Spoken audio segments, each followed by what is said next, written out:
दुआ जो पहाड़ों को भी मैदान कर देती है, दुआ जो जिंदगी में इनकलाब बर्पा कर देती है, दुआ जो मायूसियों में उम्मीद की तरह चमकती है, दुआ जो हम करते हैं वो खुदा के हुजूर जब जाती है तो बंद दरवाजे बरकतों वाले खुल जाते हैं। मेरे जीजो, दुआ करना हम पर फर्ज है। जब हम अपनी मुसीबतों में, परेशानियों में, तकलीफों में होते हैं तो हम खुदा के आगे तब भी नहीं झुकना पसंद करते, बल्कि हम दूसरों को ऑर्डर कर रहे होते हैं कि आप खुदा से मेरी शफाअत करना। यानी हम खुद खुदा के आगे झुकना पसंद नहीं करते। हम ये समझते हैं कि जब मैं दुआ करूंगी तो मेरे पास तो इतना टाइम ही नहीं है कि मैं दुआ करूं। मैं इसको कह देती हूँ ये मेरे लिए दुआ करे, या खादम मेरे लिए दुआ करे, या कोई रिश्तेदार मेरे लिए दुआ करे, या कोई बहन भाई मेरे लिए दुआ करे। आप खुद दुआ क्यों नहीं करते?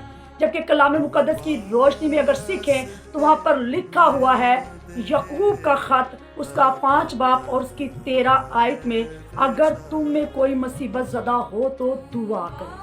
मेरे जीजो, हम मुसीबत में होकर भी दुआ नहीं करते क्योंकि हम दुआ करना चाहते ही नहीं। हम चाहते हैं कि लोग दूसरे या खादमीन हमारी मुसीबतों से लड़े, वो हमारे लिए दुआ करें, तभी हमारी बहाली होगी। दुआ करना हम पर फर्ज है क्योंकि कलाम मुकद्दस में इस बात की तस्दीक हो चुकी है कि दुआ करो। मुसीबत ज़दा हो तो दुआ करें।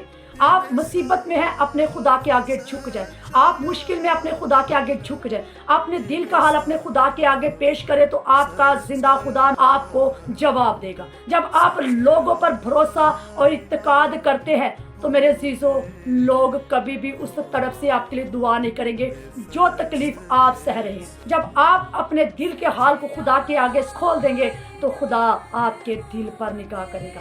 मेरे अजीजों, आप अपने आप के लिए खुद दुआ करने वाले बन जाए, दूसरों पर इंसार न करें। बाइबल में लिखा हुआ है, मलाउन है वो जो आदमी पर तवक्कल करता है और इंसान को जोरे बाजू जानता है। मुबारक है वो जो खुदा पर तवक्कल करता है। अपना तवक्कल अपने खुदा पर लगा लीजिए, इंसानों पर तवक्कल मत कीजिए। जो बरकत आपकी है उस बरकत के लिए आपको खुद खड़ा होना होगा। आप खुदा के हुजूर जब झुक जाएंगे तो आप पर आसमान खुल जाएगा। मेरे जो कलाम मुकद्दस में क्या खूबसूरत लिखा हुआ है, एलिया हमारा हम तबीयत इंसान, जब उसने दुआ की तो 3.5 बरस तक जमीन पर बारिश ना हो। जब वो दुआ करता था, एलिया की दुआ, एलिया खुदा का बंदा, खुदा का सूरमा, खुदा का मंसूर था।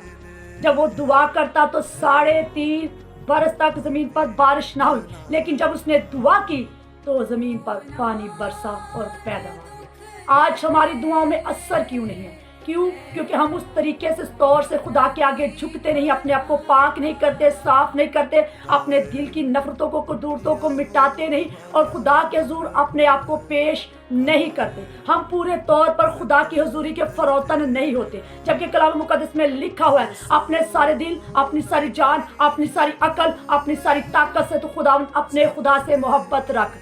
मेरे जीजो, जब हमें खुदा ने इस बात का ऑर्डर किया, मोहब्बत इस बात में ज़ाहिर होती है कि हम अपने खुदा के आगे झुके और उसके आगे झुक कर दुआ करें, अपने तमाम हालात को, मामलात को अपने खुदा के आगे पेश कर दें। ये खुदा की वो मोहब्बत है जो उसने की और उसके जवाब में हमने उसके आगे झुकना है और अपनी मोहब्बत का इजहार करना है। जब हम अपनी मोहब्बत का इजहार करते हैं, अपनी तकलीफ़ों को, अपनी परेशानियों को भी बताते हैं तो खुदा हमसे वाकिफ़ होता है। वो नाम बनाम हमको जानता है क्योंकि उसने अपनी हथेली पर हमारी शक्लों को खोद रखा हुआ है।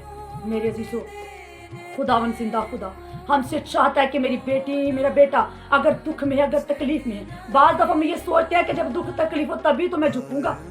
मेरे अजीजों, ये वो हमारे अंदर अकड़ है जो हमें खुदा से जुदा कर देती है। अगर हम कलाम की रोशनी में सीखें तो वो फरीसी और वो मसूल लेने वाला जब खुदा की हैकल में जाते हैं, खुदा के आगे झुकते हैं, तो जो फरीसी दुआ करता है वो अकड़ घुमंड से भरी हुई दुआ करता है। मैं रोज़े रखता हूँ, मैं 3 टाइम झुकता हूँ, मैं ये कुछ करता हूँ, मैं वो कुछ करता हूँ, तो फिर अपनी दुआ का वो खुद अजर पाता है। लेकिन जब मसूल लेने वाला खुदा के जुर्म झुकता है तो वो रोता, गिड़गिड़ाता और फरियाद करता है कि खुदा मैं गुनाहगार हूँ, मैं कमज़ोर हूँ, तू मेरी कमज़ोरियाँ ले, मैं तो तेरे आसमान को भी देखने के लायक नहीं, मैं इस कदर गुनाहगार हूँ। मेरे अज़ीज़ों, जब आप खाकसारी आज़िम सारी के साथ दुआ करते हैं तो खुदा आप पर अपने आसमान को खोल देता है। कलाम मुकद्दस में लिखा कि जैसे उस मसूल लेने वाले ने दुआ की और वो खुदा की नज़र में मकबूल ठहरा, ऐसे ही आप खुदा की नज़र में मकबूल हो जाएंगे जब आप रूह और सच्चाई से उसकी इबादत करेंगे, उसके आगे झुकेंगे, फरोतन हलीम आजिज़ इंकिसार हो जाएंगे। मेरे जो फ़कत आपको खुदा के आगे झुकने की ज़रूरत है। हन्ना जो बांझ थी, जिसका रहम बंद था, जब वो हैकल में जाती है तो वो दुआ करती है। जब वो दुआ करती है तो उसकी दुआ उसके खुदा तक जा रही है, उसके होंठ हिल रहे हैं, आंसू बह रहे हैं और फरियाद किए जा रही है कि खुदा मेरे लिए बरकत वाला दरवाज़ा खोल। दुआ बरकत के दरवाज़ों को खोल देती है, दुआ बंद दरवाज़ों को खोल देती है। लेकिन वो दुआ जो सच्चाई से की जाती है, लेकिन वो दुआ जो ईमान से की जाती है, लेकिन वो दुआ जो अपनी खताओं का, गुनाहों का इकरार करके की जाती है। मेरे जो बहुत सारे तो ऐसे हैं जो अपनी खताओं को मानते ही नहीं, जो अपनी कमज़ोरियों का इकरार ही नहीं करते। वो समझते जैसे फरीसी ने कहा कि मैं बड़ा रास्तबाज हूँ, जबकि कलाम फरमाता है कि तू दूसरे को अपने से बेहतर जान। हम जब अपने आप को बेहतर बताते हैं, हम जब अपने आप को अपने ऊपर प्राउड करते हैं और कहते हैं कि मैं बहुत कुछ हूँ, मैं बड़े अच्छे लेवल पर हूँ, तो उसी वक्त आपका लेवल गिर चुका होता है। मेरे